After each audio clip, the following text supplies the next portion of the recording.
BJP के वरिष्ठ नेता और बीजेपी के पूर्व राष्ट्रीय अध्यक्ष जेपी नड्डा साहब प्रेस कॉन्फ्रेंस करके बोल रहे हैं कि जम्मू कश्मीर में जेकेएसएसबी के एग्जाम लीक हुए कांग्रेस और एनसी सरकार के सत्ता में रहने के बावजूद।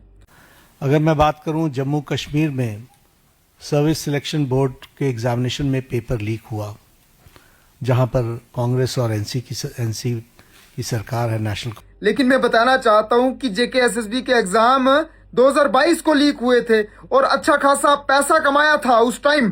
किन्होंने? आप ही के नेताओं ने, आप ही के लोगों ने, क्योंकि उस टाइम 2022 में उपराज्यपाल शासन था और उपराज्यपाल शासन किसका है पूरा देश जानता है। सुनो जेपी नड्डा साहब क्या बोल रहे हैं।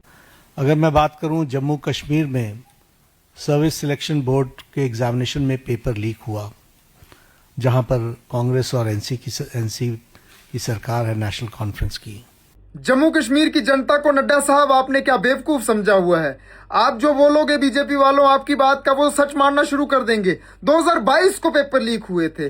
मैं कहता हूं कि अगर आज भी हुए होते तो आज भी मैं खिलाफ बोल रहा होता, चाहे कोई सरकार हो।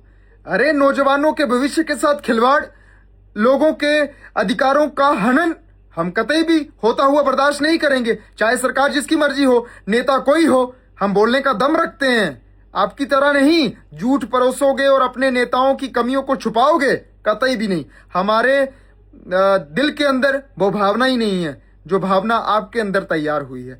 देश की जनता को जवाब चाहिए, बिगड़ी हुई शिक्षा व्यवस्था में सुधार चाहिए। यही मांग पूरा देश कर रहा है, नौजवान कर रहा है। और आप बातों को घुमाओ मत। 2022 में पेपर लीक हुए थे जेकेएसएसबी के और अच्छा खासा नोट कमाया गया था आप ही के कुछ लोगों की तरफ से, तभी पेपर लीक हुआ था। आज के इस टाइम में कोई पेपर लीक नहीं हुआ है। अगर हुआ तो हम मुर्दाबाद पहले करेंगे। जय हिंद, जय भारत, जय कांग्रेस।